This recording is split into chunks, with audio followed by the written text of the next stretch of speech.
experiencing equal levels of shock and amazement at this crowning moment of a young athlete. Uriah enters the stage to congratulate and hug the high school wrestler who pulled out of college. The kid who had such promise for a career in mixed martial arts. Certainly without Uriah, TJ would never have his name etched into history itself.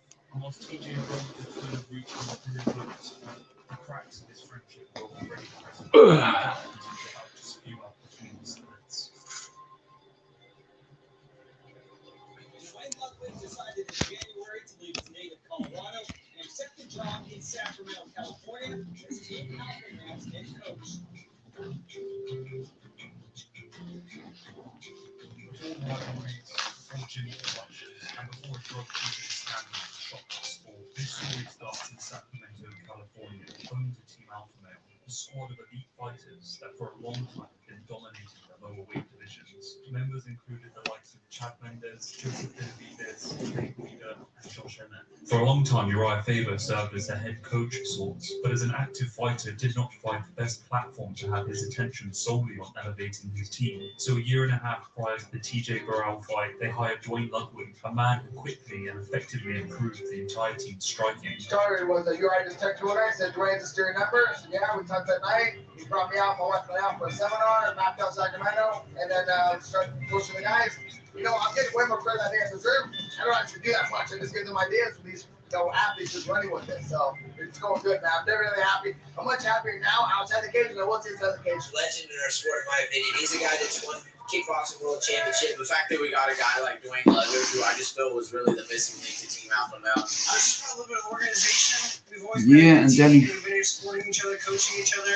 But it's hard having fighters coaching fighters. Team Alpha Male fighters have gone undefeated in 10 UFC fights. It's one thing for us to say, oh, we're feeling better. It's awesome to have a coach, but I think the results are showing it also. We all look a lot cleaner. It was the perfect storm, and riding an undefeated year working with Dwayne, Team Alpha Male looked unstoppable. The team in all the post-fight interviews has nothing but admiration and gratitude for his coaching. But as with all things, what looks like a perfect story on the surface lies underneath the more disturbing reality. A couple months before TJ would claim the title of bantamweight champion, Uriah would advertise the spot for a new head coach at the gym. It would transpire that Dwayne, not happy with his paycheck, would be taking his expertise to Colorado in order to build his own team from the ground up. In what should have been a fairly simple split and departure for both sides, an amicable parting of ways got caught by the media, who in all their twisting and prodding managed to dredge up truths and pains that otherwise should have been left out of the public domain. Like I'm feeling good. Like at first things were rough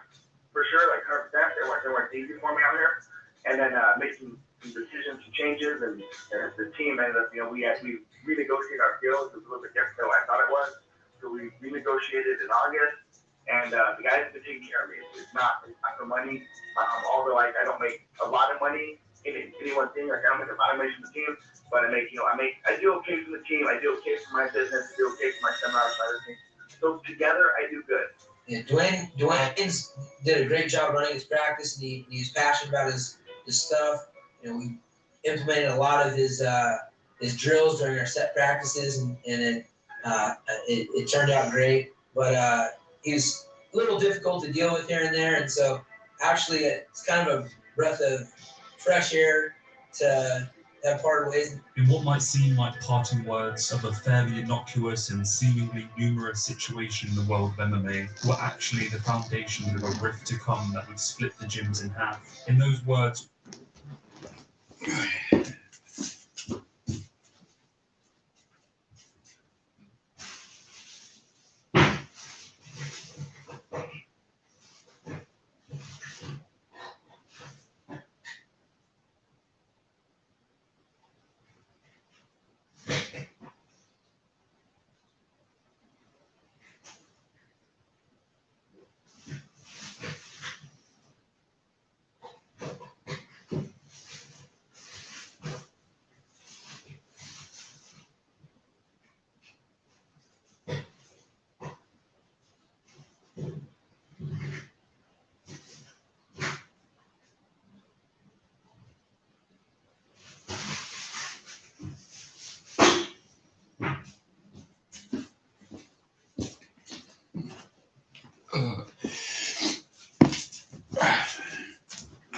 fucking foot.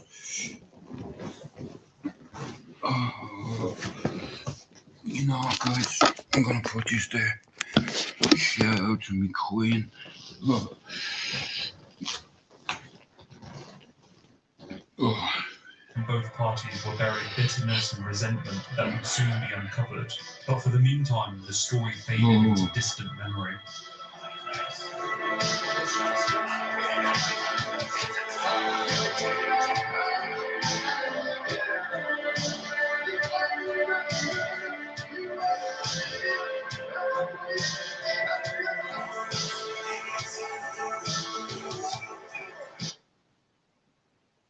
Welcome to the SDVOE Alliance YouTube channel.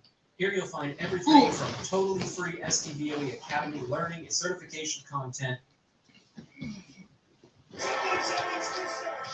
July 2015 rolls around, and arguably the catalyst for this whole feud sparks. Dwayne Ludwig would take to SiriusXM and claim that TJ was the only fighter on Team Alpha Male roster who wanted to win a title, and the fighter who trained the hardest. He also heavily implied that had Chad Mendes done his camp in Colorado, he would have beaten Jose Aldo and would be the reigning featherweight champion. It of course sparked a response out of the Alpha Male entourage, who took to Twitter to cast down Dwayne's aspersions. In response, Dwayne would ultimately apologize, but not back down on the fact that fighters would be better off training with him at his camp. Well, you said on SiriusXM that TJ is the only member of Team Alpha Male that really wants to be a champion. Do you regret saying these comments? You know, I don't regret it, because ultimately, if you want something, you're going to figure out a way to make it happen. Yeah, no matter trains what. as intense or as focused as TJ, period. I mean, there's champions and then there's champions. TJ wants to be the best in the world, not the best of another organization, but the best fighter in the world. But Chad can be wearing the belt right now. There's just a couple of things that he needs to fix that he can wear the belt right now. But this interview just served to open the floodgates, and now everyone descended into taking shots at each other amidst the fight week of TJ's second matchup against Barral. Dwayne, like, half-heartedly, delusionally tried to sue the team that said, dysfunction follows the guy, and the guy's a bully, and Dwayne is getting, like, free peanut butter, and so, when she starts selling peanut butter at the front desk at her gym, right, the late, like, ex-girlfriend mentality, like, crazy ex-girlfriend of, like, trying to break the team down is just bizarre to me. I don't get it. Dwayne's not part of Team Alpha Male. This is a team that I'm going to be a part of, so I'm completely done fighting, and probably after. I owe everything to Team Alpha Male. And Dwayne was a small, tiny little part of that. And, I just hate that so many people are assuming that Dwayne completely made our team. Just tired of hearing it. Well, you were there when everyone was a big, happy family, and then Dwayne Ludwig came in, and Messed it all up. Comfortable 53 something. Joseph Time. But he almost fighted a black or something like there'd be some uncomfortable jokes. a bit of a strange scenario this week with your coach Dwayne Ludwig talking. How big of a distraction has that been? Not at all for me. I mean, for one, I know it's taken out of text a little bit. With him, it's just that he believes he's the best. Just like I believe I'm the best, and he thinks that people should be working with him if they have the opportunity. And there's in his eyes they're not doing so. So I mean, it's just different personalities. I'm using him. He's the best coach in the world in my eyes. I got the best team at home, and so I gotta juggle both things, but also not choose sides. And I guess that's what characterized this whole spectacle. TJ was stuck in the middle between his friends and family back at Team Alpha Male and a coach that he believed would propel him to be the best fighter in the world in Dwayne Ludwig and Bang Muay Thai in Colorado. TJ simply wanted to be better, but loyalty, ego, and money wedged their way in. And despite what was best for the athletes, animosity took the forefront. For the second Barral fight, he had split his camp between both Sacramento and Colorado. It was a choice that would ultimately pay off in the short term. He would once again destroy Barral, putting aside any thoughts that he was lucky in their first outing. But long term, the damage was done, and a few short months later, one man would put the final nail in the coffin of TJ's time at Team Alpha Male. Is TJ here with us? Conor McGregor did it. Yeah, it does. He's a little snake in the grass. For Conor to act like he knows what our situation is bizarre. He's a little weasel. Has he got Dwayne with him? Him and Dwayne, come on, take over the show. People who are disloyal, people who bite the hand that feeds them. I cannot relate to that in any way, shape, or form. There's a little snake in the grass right there. Somewhere, little boy. Can you go? You lost? Congratulate you and your coach Dwayne. Great win, man. Well done. Appreciate it. He's right. I think Dwayne's a snake, though. TJ not saying something, man. What? That's loyalty. What, you gonna do something about it? What you gonna do? Do something. Do something then. Do something then. Do something then. Yeah. In what was a surprise to everyone besides McGregor, TJ would announce his departure from the team just a few weeks after the airing of the show, choosing instead to train full-time with Dwayne Ludwig in Colorado. It would further cement McGregor's cleric ability in memes and YouTube videos for predicting the eventual fallout between both parties. But to everyone who was truly paying attention, the inevitability of this situation was obvious. The only strange thing is that TJ managed to walk away from the situation branded as a snake in the grass and the villain of the entire situation. For him, though, he had made what he thought was the right choice, choosing his career and himself before loyalty to a singular team. Faber would also fairly quickly close the door to the student he pulled from college, ending TJ's chapter at Team Alpha Male. Hey, let's give my boy TJ Dillashaw here to take care of my dirty work now and knock her out. Because he's a snake in the grass. I told you that for your face. You brought him onto the into the tour thinking he was there to help you doing. He was there to help him. He's a snake in the grass. You need to figure that out.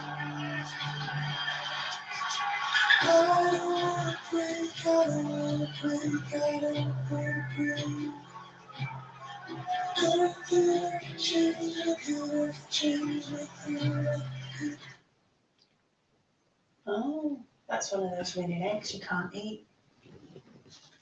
I can't eat this.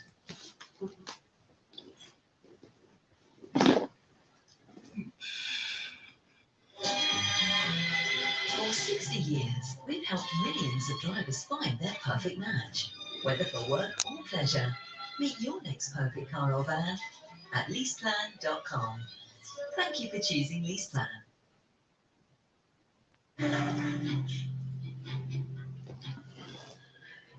The cracks that tough and the subsequent departure of TJ split open were about to widen as it was announced Dillashaw would be defending his title against the consensus bantamweight GOAT, Dominic Cruz, who was making his comeback after 2 years sidelined due to injuries. Dominic had a long history with Team Alpha Male and was more than willing to rub salt into the wounds of the fractured camp. Guys that wanted to be alpha males, there can only be one. TJ said it himself that in his mind he's been beating up Faber for years. And then you got Ludwig also in the mix for a second, where Ludwig wants to be the coach. He wants to be the guy who invented TJ Dillashaw.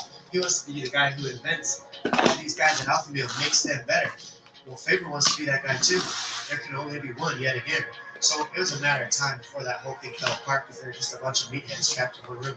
During his time sidelined, he had been performing as one of the best analysts in the game. He was concise and fast with his vocabulary, and that meant when it came to trash talk, most people seemed like they were NPCs with him in the driving seat of the narrative. TJ was no exception. He hasn't faced somebody like me. He's able to mix things up because he's facing stationary targets. So he's been able to look a lot better than he really is. I'm going to beat you because I'm better than you. Nobody even hits me. I'm done talking to you. You can't be done talking to you right here in the face of me, dummy. You gotta talk to me. You have no choice. You got nowhere to go. Keep talking. The fissures were being exposed by Cruz one minute detail at a time, and as he fanned the flames, Uriah saw the opportunity to wedge himself in and get a title shot over whoever the winner was. Dude, we're friends if you want to be friends. All right. Is Zoom gonna let us not fight each other? I think that's probably not gonna happen. The build-up to this fight proved that Team Alpha Male had truly left TJ behind, and both sides were willing to exchange barbs in order to discredit the other. I didn't ever suspect Uriah of acting the way he's acted, very childish, trying to talk as much trash on me as possible, almost bringing his name into the limelight by talking trash about him. Much to the amusement of Dominic, who continued to stoke the fire. I ain't just scared of Dillashaw because you don't lose to your grandson. He was telling me about how he's been working and you're like a dinosaur. Regardless of the rift, TJ remained focused on the task at hand and was ready to end the legacy of Team Alpha Male's walking kryptonite. Dominic may have been absent from the fight. Dominic Cruz, you don't hear him, man. Time under the bright lights does not determine well success. technical, Ring rust, merely well a subjective rounded. anchor changed the mentality You of know what I fighters mean? more willing to romance with Revolved excuses over the fact. years, come Cruz to was building an diversity inspiring several story of times. his own, of which TJ was Several relegated to times. a footnote. 46 for the winner by split decision and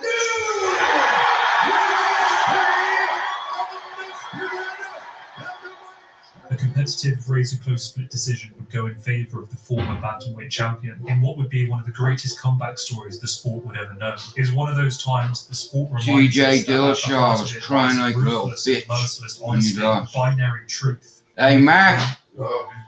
Conor McGregor was having a party in Ibiza, right? Yesterday, and anyway, right, you can see him with a big joint in his hand. Cut a long story short, while in Ibiza, he's seeing an old friend of his from Dublin, yeah? So he invited her back onto his fucking yacht for a party. They were having a party on there, and she got assaulted. He kicked her in the stomach, slapped her in the face, off his nut, and I made headlines yesterday. And the rubber match between himself and Cruz made the most out of it. Yeah, he's a fucking scumbag, he is. Dominic had made a living off of beating Team Alpha Male's fighters, and the matchup proved to be no exception. Uriah would be thoroughly outclassed and dropped a unanimous decision to the Dominator. Remaining true to form, Uriah would repeat history, placing one of his students above himself in defeat. This time, Cody Garbrandt was rising through the division. Like I said, Cody, no love. You guys saw him tonight. You guys ready for a scrap? I know that.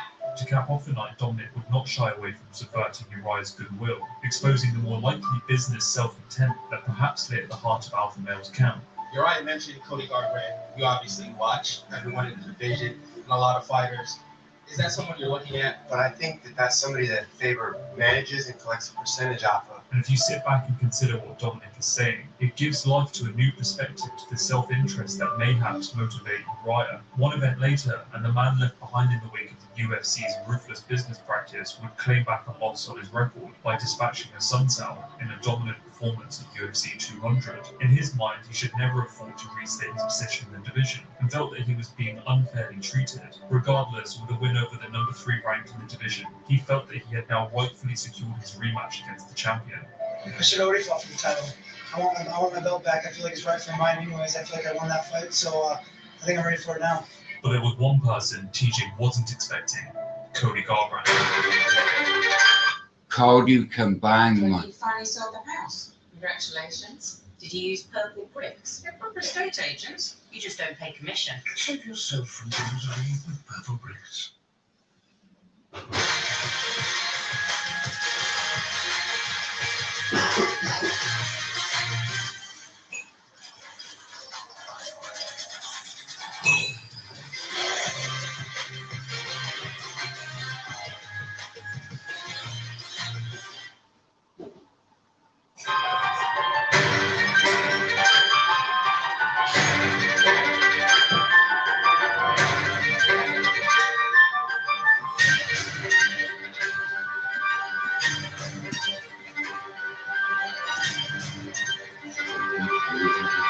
And I'll go and fucking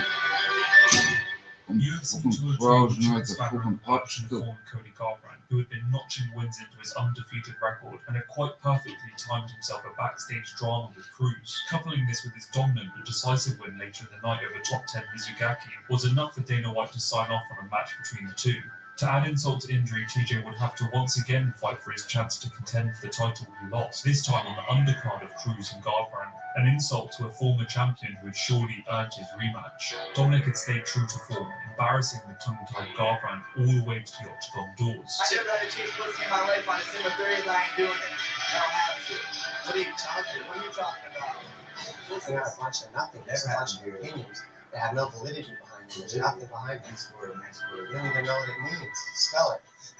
But when they shut, the embarrassment would soon backfire. If there was not a physical manifestation for the old adage, eating your own words, then Garbrandt's dismantling of the consensus best bantamweight of all time was clearly a strong contender for it. Cody put on a performance so remarkable that it made him a star overnight. A performance that to this day remains one of the best title performances of all time. Cruz would ultimately turn down a rematch with Cody, finally setting up a long overdue fight. The news dropped announcing a matchup between former teammates, now turned rivals, Garbrandt and Dillashaw. But there was a twist. They would helm the 25th season of The Ultimate Fighter, and well, things were about to get nasty. I was given an ultimatum to select where I wanted to train. I was training at Team Alpha Male, and I traveled Dwayne Ludwig's gym to do my camps. Dwayne Ludwig and Uriah didn't see eye to eye. Uriah gave me an ultimatum. You know, he told me I can either choose Team Alpha Male or I can choose Dwayne Ludwig. And as soon as someone gives you an ultimatum, you know that guy doesn't have your back. But as time went on, I got to know TJ as a person. It wasn't the case. It was just that he's a dick. I'm so scared. I'm scared.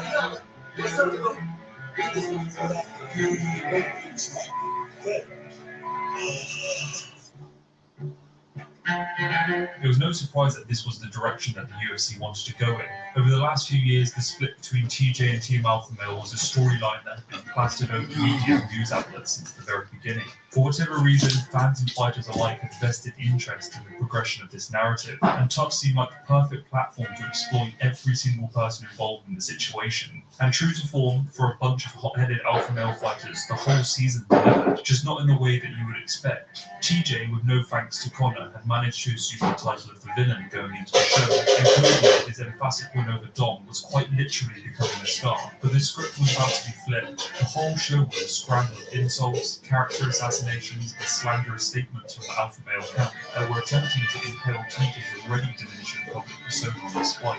But all it did was backfire miserably.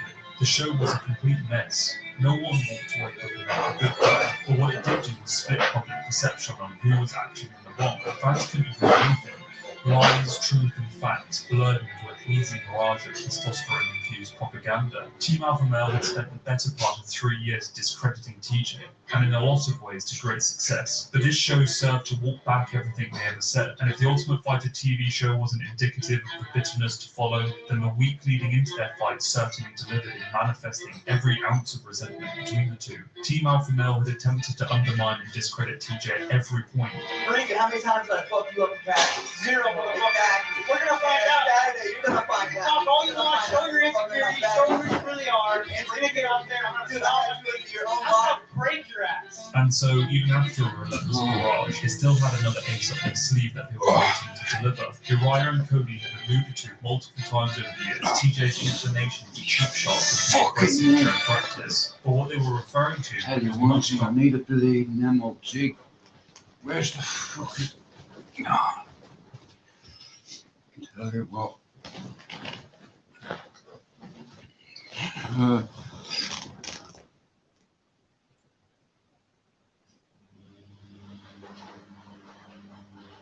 can't see it.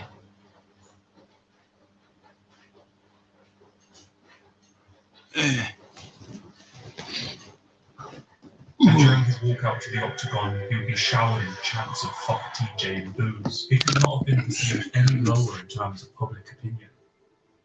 The fight to end the feud began, but it did so to the backdrop of one more skeleton Team Alpha Male dragged out of the closet. TJ had denied allegations of being knocked out by Cody in practice, but they had the footage, and after consistent threats to release it, they finally cracked a few days before the fight. Like, this is the videotape of Cody knocking out TJ, and TMZ is trying to buy it for me for 50 grand. When people are young, we're here to make it right. Yeah, that's no problem, beautiful. I'll see you then. Mwah, I love you.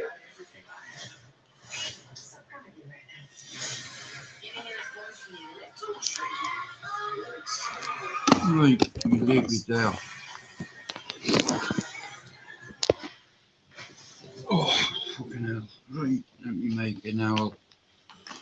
I have an hour mix. So I've not done this for a while. Like I said, I'm down home. What particular have they lied about in your eyes?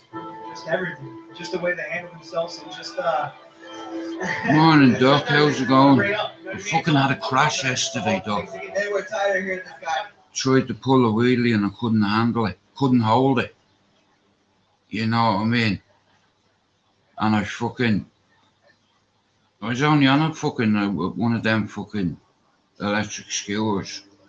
But it goes like fucking 54 miles an hour or something like that. But I tried to pull the wheelie, but I couldn't hold it. You know what I mean? Like, I know you can fucking, you know your shit. Like, you popped them on fucking 1, 2, 5, so fucking, you know, I've seen some of the bikes you do work with, man, but it's like I'll never try to pull a wheelie again in my life. On anything. You know what I mean? I've no business doing that shit. I've fucked up back because of crashes. You know, I know better than that. Just watching the UFC now. C.S. McGregor has been accused of fucking assaulting somebody in Ibiza. Yesterday, it come up that Conor McGregor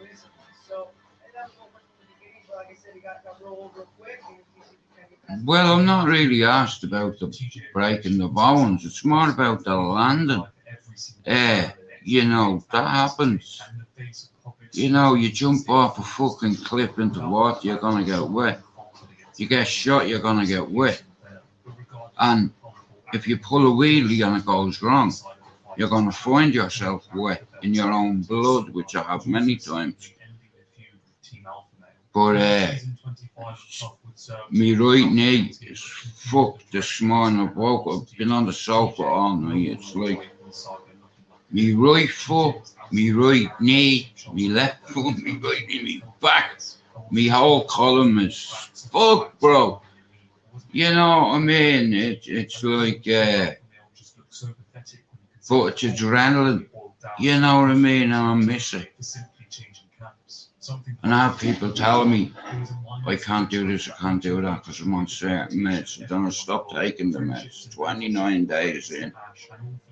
And I said to myself, I won't crash.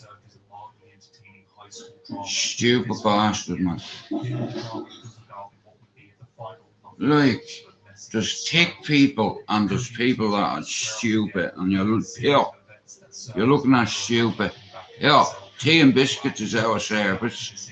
You know what I mean? Risky roads. Yeah, won't be going on no roads for fucking Disney. You know what I mean? I've had a pack of frozen peas on me fucking leg. I hurts that. That old collarbone. Right, he's in Ibiza, yeah. He sees a girl from Dublin that he knows in Ibiza. He invites her to the VIP area and then they go back onto his yacht. Loads of them. And he turned on her. I think he slapped her and beat her in the stomach. She's a fucking chick, bro. You know what I mean? He doesn't represent Ireland. He does represent Ireland, but he doesn't represent proper men. You know. He's one of the chaps because he has money. And he's a fucking, you fair play to him. But see the way he treats his partner, his missus. She worked her ass off, yeah? And supported him. And look what he's doing. Going around shagging women, getting them pregnant. You know, another child allegedly with another woman while he's with his partner. You know. Dee Devlin, see her? She's a lovely girl and she fucking stood by him and he treats her like shit.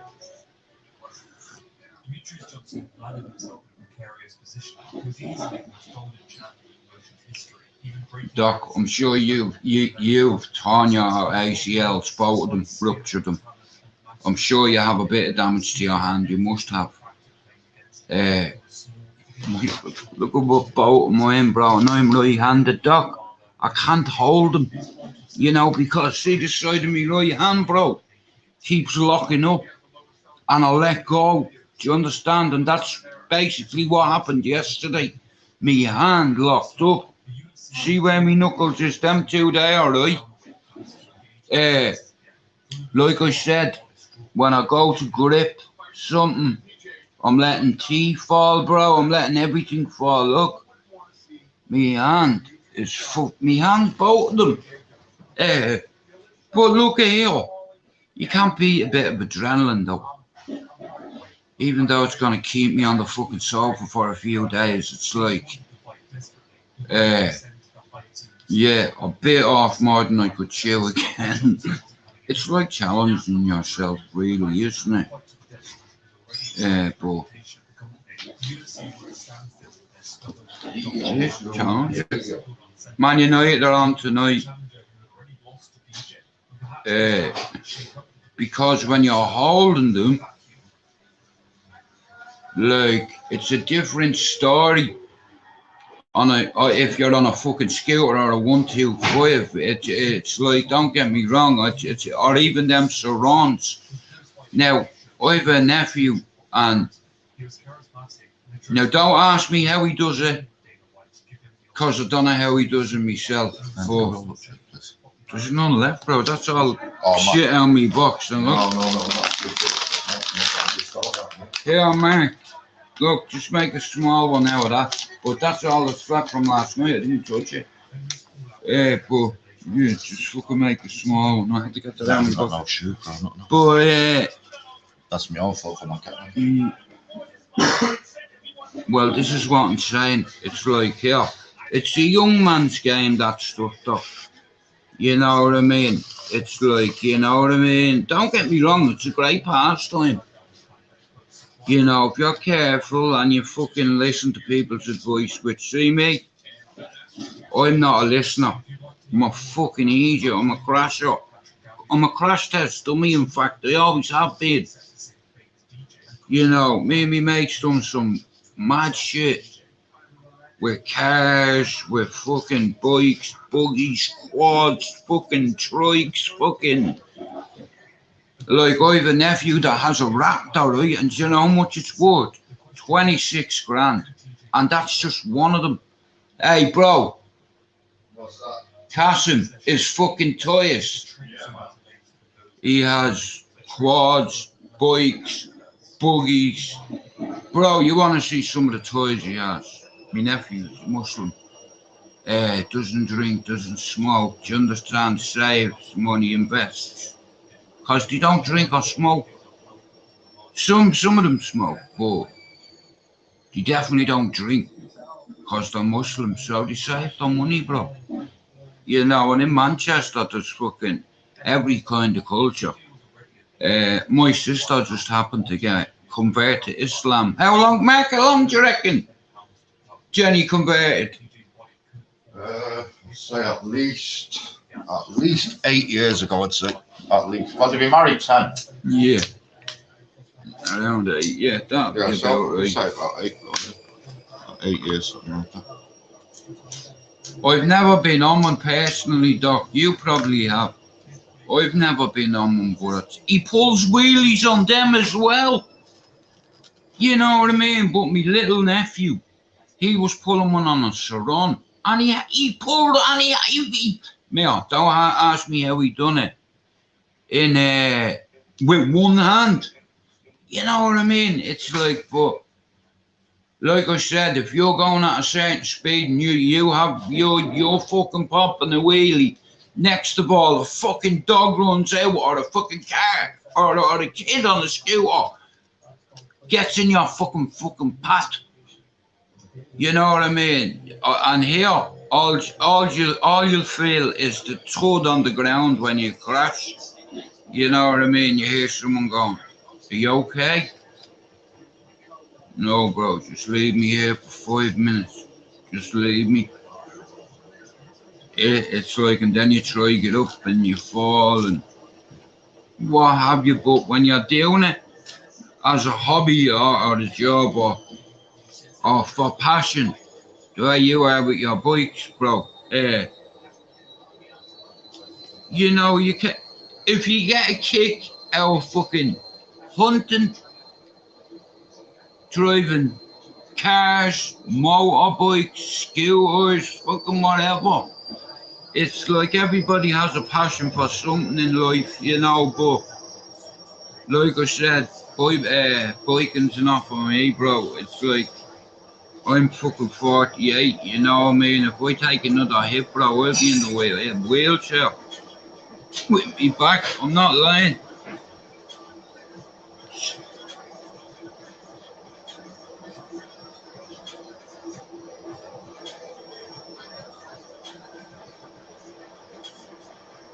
But United are playing tonight. Well, here, this little bastard, he's been on every kind of fucking machine you can think of. And he's only about 17, the little bastard, and his dad's loaded. He's Muslim too, right? It's like fucking, but, like I said, my nephew, you want to see it? Doc, fucking hell, bro, it's purple and fucking another colour, yeah? And bro, you want to see him popping wheelies on 4 wheels. Them fucking raptors, the speed of them. And this cunt doesn't wear a helmet. None of them do, and I'm sick telling them, get your fucking helmet on. But when you're young, you don't listen to older people because you think you know it all. You know what I mean? But like I said here, I've had more crashes and falls and knocks and other stuff. I've had a lot of damage stuck to the body. A lot. But like I said, you can't beat a bit of adrenaline. We are playing in the EFL Cup tonight. I'm not sure who they're playing. I know it's in that EFL Cup, I think. But yeah, my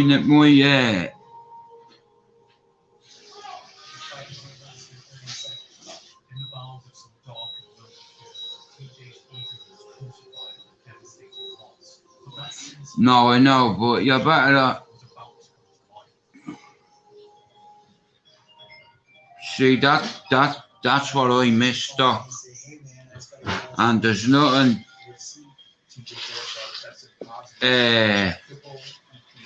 what's the name of that? But Aaron or what's his name from an American, like he's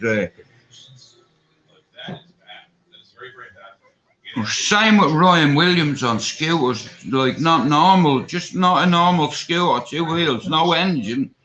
What are they called? Aaron Pastone, or what's his name? Is it Aaron Pastone? Yeah, do you know, have you seen the crashes he's done? Doing fucking Evel Knievel stunts. Pastrana, one of the best ever to do it. I seen that guy jump a what? Travis Pastrana, sorry, my bad, I called him Martin. But see him, like I remember him he done this fucking, it's either a triple back or a double back somersault on his fucking bike. 3 rotations, boom, landed it. One of his mates tried to do it. He landed like a pretzel duck upside down. Boom, hit the canvas, broken back, yeah? About a year later, the guy has a broken back in a wheelchair. Tries to do it again and he hits it. Like a double back is one thing. A fucking single or fucking somersault in the air on your bike, 1 rotation. Like I said, you know what I mean? Today, he's a braver man than I am, I'll tell you that now. Because Travis Pastrana, he'd multiple fucking surgeries in his knees, his elbows, his arms, his fucking all over the place. Well, I tell you one thing. Yeah, and wheels as well. He's fucking brilliant, like that fella in the wheelchair, you know what I mean? But like I said, you have to be strong. Like if you go into that jump thinking that you're not gonna make it, it's like, but if you see Travis Pastrana's house, you see all the ramps and everything fucking. Like, and he has a group of guys, all his mates, and they're all sponsored by Red Bull and fucking, you know what I mean? It's like, but yesterday, I knew when I was coming back down, it's like, cause I had it, you know what I mean? But I started noticing my right hand, it was fucking like, you know, bro, you know yourself, right? Knowing your hands. It's like repetitive, something syndrome, repetitive, what's it called? Where you get it in your wrists. It's from the fucking vibrations. Nitro Circus, that's it. That's the one, yeah, man. But like I said, he's a brave fucking guy. And then he, like, if you look at how many fields Travis Pastrana conquered, right? BMX, motorbikes, fucking jet skis, quads, fucking, like, I remember them. They're all having a race, and one of them's called Tommy, I think, right? And they're trying to go across this lake on fucking 125s, you know what I mean? Loads of them, like fucking Jesus walking on water. Boom, you know what I mean? Fucking hell. What a don, man. He's a don in the sport. Yeah. Repeat, that's it. Hey, what's your man? Remember that? Oh, sorry, his name is Tommy. And he tried to pull a fucking wheelie. No, sorry. He tried to fucking hit the ramp. And he fucking missed it. He hit the fucking ground. Oh, man. Like, these guys are nuts. They call him gnarly. That was gnarly as fuck. He did his time, and for it, TJ earned to come back. Yo, dude, that dude's gnarly, dog.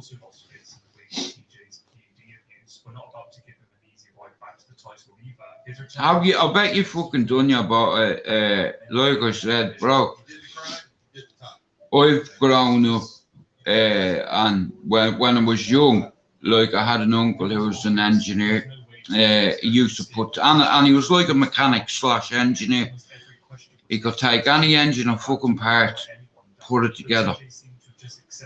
He could make hybrids. It's like he was a good welder. He was a spot welder. Yeah, to be a good mechanic, you have to have certain attributes and characteristics. You have to have a certain skill set when it comes to bikes.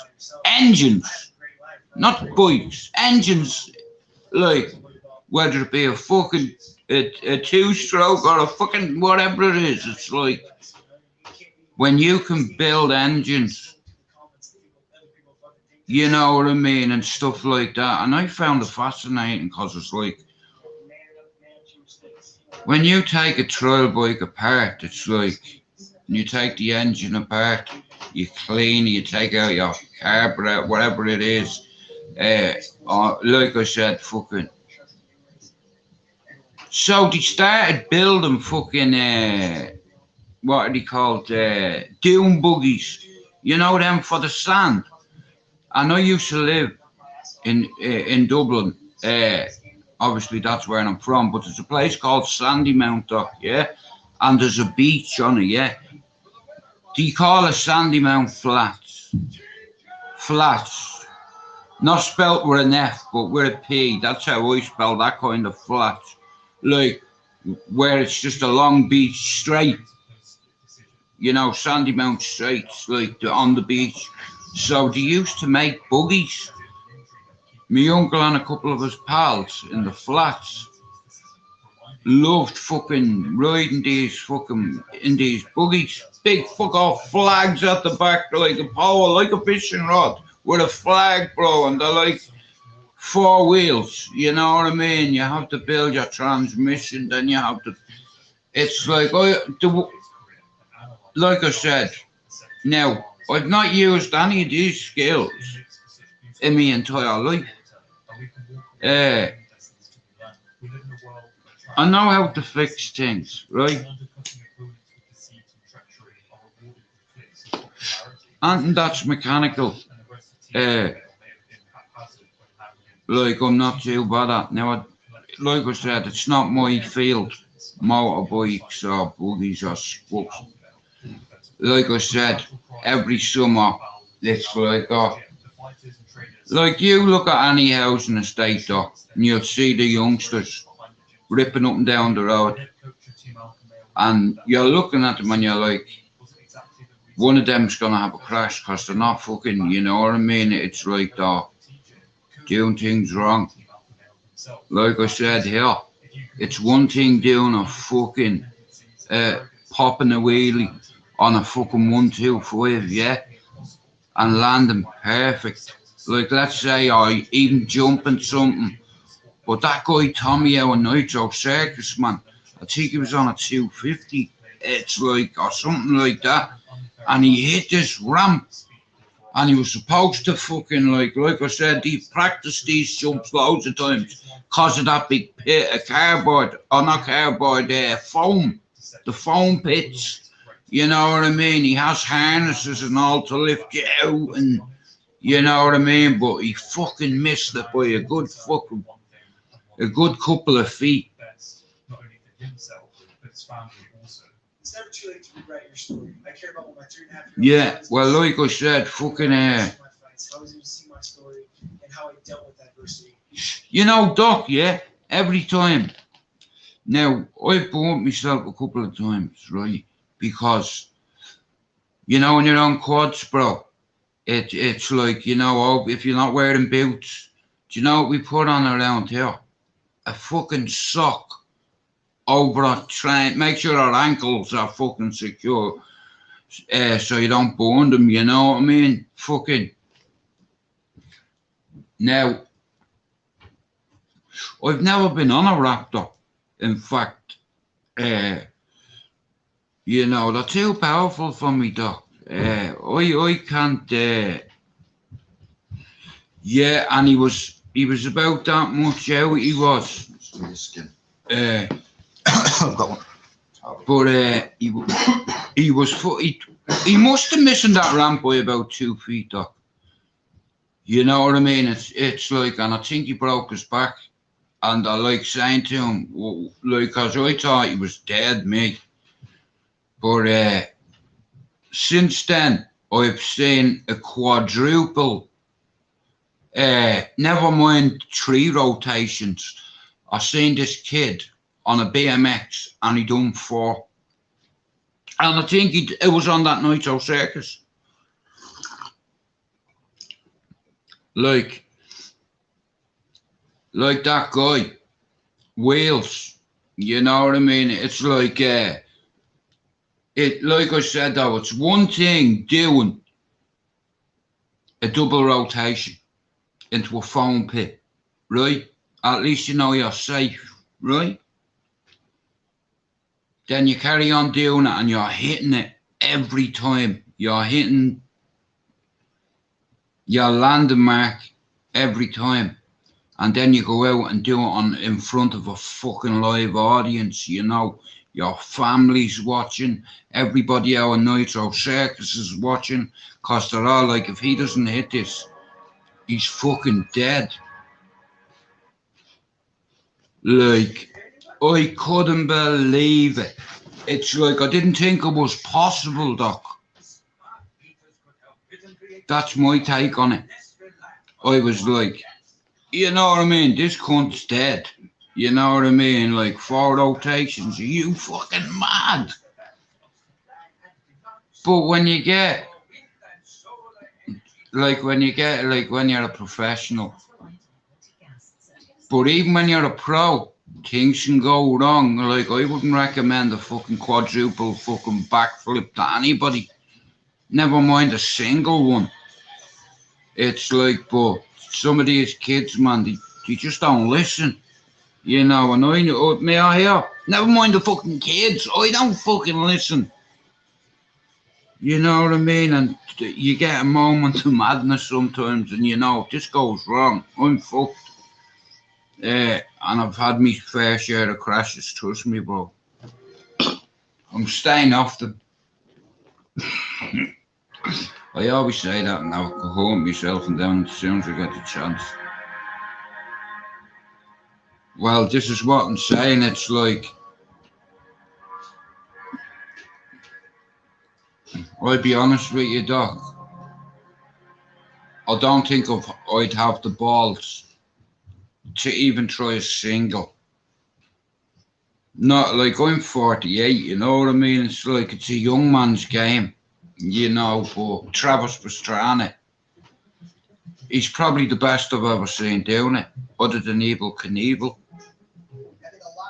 You know, now, like I said, Evel Knievel was a jumper. He wasn't a jumper and a flipper. Whereas Travis Pastrana, if you look at all the stunts he's done, bro, he fucking jumped. He fucking went. You see the one he done on the Grand Canyon? Who does that? Fucking flies off the Grand Canyon. Boom! Fuck the bike. And then pull a parachute. Fuck that. This is what I'm saying. He's got more courage than I have. He's got more balls than...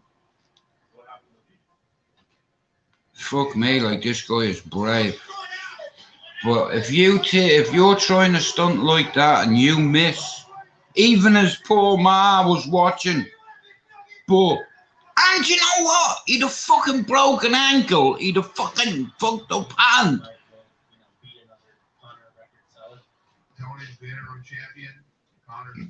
Like, I'd never do that. Even as a young man, I wouldn't have the nerve to do it. Would you have the nerve to do that, bro? Because I tell you what, I fucking wouldn't. You're braver than me if you could, because I wouldn't even, like, you know what I mean? But when your gaffer is Red Bull, you bring out all the props, helicopters, this camera angle, that camera angle. My man fucking hit. He must have been going about 150 fucking mile an hour or something, fucking hitting that ramp. And then just fucking pulls a parachute. Imagine you got caught on the bike while you were down, you're fucking dead. Like, that's the Grand Canyon. Nowadays, it gets used for fucking breaking records or trying new ones. Now, all these athletes, they push themselves through the pain barrier, through everything. Through multiple he had multiple cruciate, ACL, fucking ankle, popped his elbow, fucking shoulder, collarbone, fucking, you know what I mean? It's like, I'm telling you now, man, me bollocks, there's no chance I do that. No fucking way. I'm not very good with height stock. And here, how fucking the irony of it, I used to be a fucking scaffolder, and I'm fucking afraid of heights. When I say heights, I mean heights, like the fucking Kuala Lumpur fucking towers heights. Hell no! Why would you want to fly off the fucking Empire State Building? I remember seeing Jeb Corliss, right? And he went to the Empire State Building, went up to the very fucking top, jumped over the rail, right? And the security grabbed him. Now, if his parachute had coming off, it'd have pulling him away from the railings and he'd have fallen to his death. He was like, let me go or I'm going to die. Because if my parachute comes out or pop, I'm dead. It'll pull me and I'll go down there and there'll be a big mess. But anyway, he dragged them back over the railings. Like I said, here, all them Red Bull athletes, it's like Jeb Corliss is like a fucking base jumper, isn't he?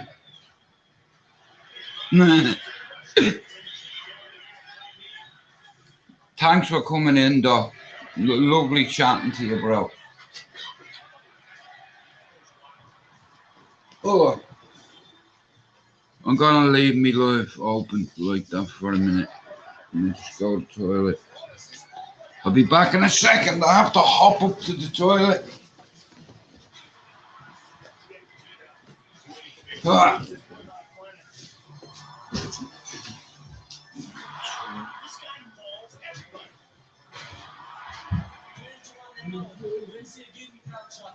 I'm ready. These takedowns over and over again. Just the way he does it. No one else does that to these guys. Big punches. Will never go back. What a display of dominance. I don't need money. I need only real fight for the title. These are hard shots. I should tackle. He's gonna break his arm. He's gonna break his arm. I don't fight for the money. I fight for my legacy. I fight for history. I fight for my people. That's why I'm here.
It is the classic undefeated wrestler versus one of the most lethal strikers. This is the fight that makes sense. The person that wins this is the obvious contender for the title. If he gets a win here, you can't deny it. We've never seen him fail. So the question is, how do you beat him?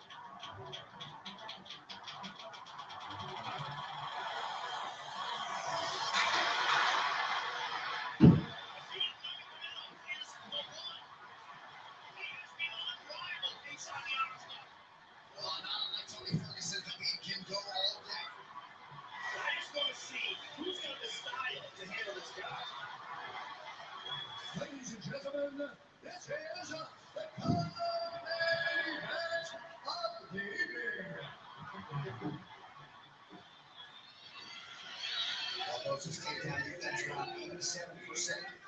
He certainly hasn't faced a wrestler grappler like this.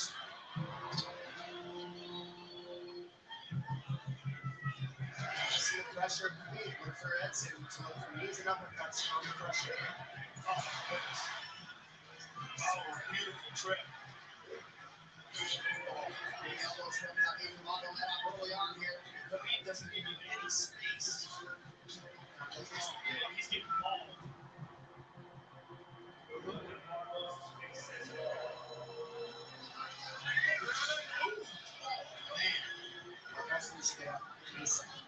Just getting swarmed.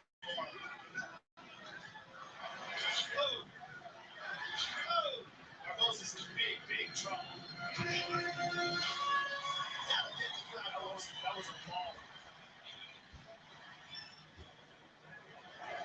Barboza looks severely compromised. He got beat up so bad.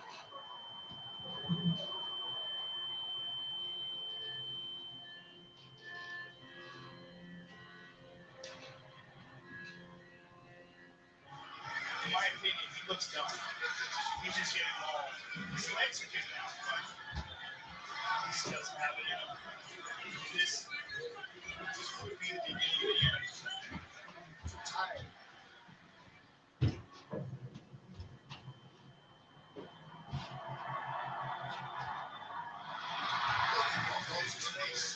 Who's able to impose themselves like this on world-class fighters in the world?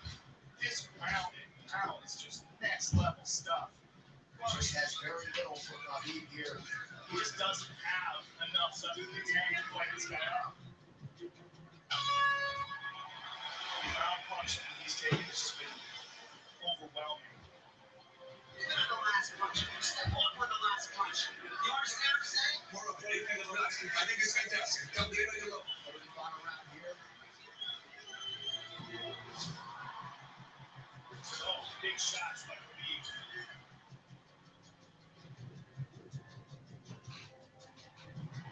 Very unfortunate we didn't get a chance to see him go against Tony Ferguson. But the good thing about that is he's made weight and now looks like a world. Possibly the best lightweight.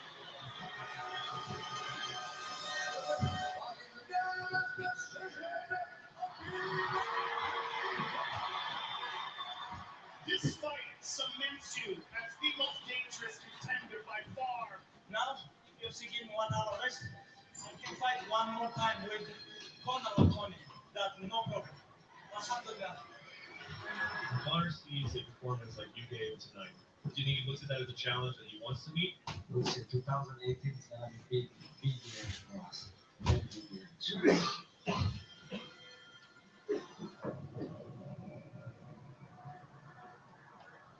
it's Khabib time. Khabib came in, he was in great shape, made weight easy, so Conor has some big decisions to make here really quick.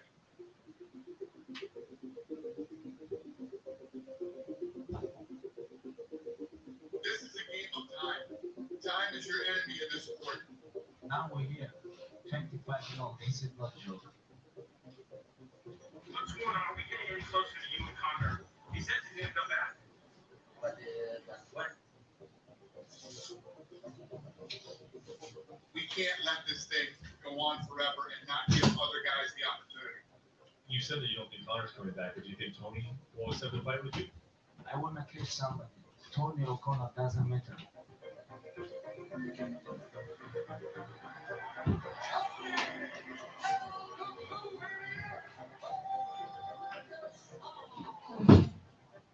Tony's endurance is off the charts, impeccable. He's another level. Tony Ferguson, candidate for the UFC Middleweight Lightweight Championship. Conor needs to deserve this. To be honest, I think Real Bell has something else.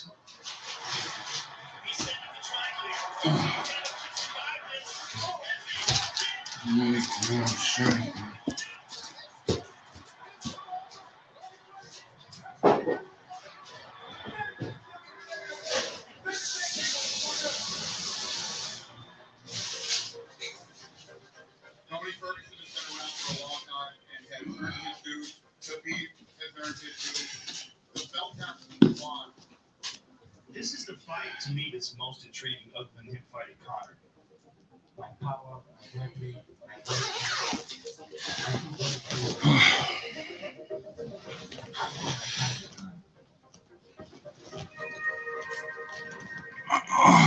Right. I'm gonna come off this, guys. Yeah. I'm gonna come off this. I'll be back later now. God bless you. I'm alright.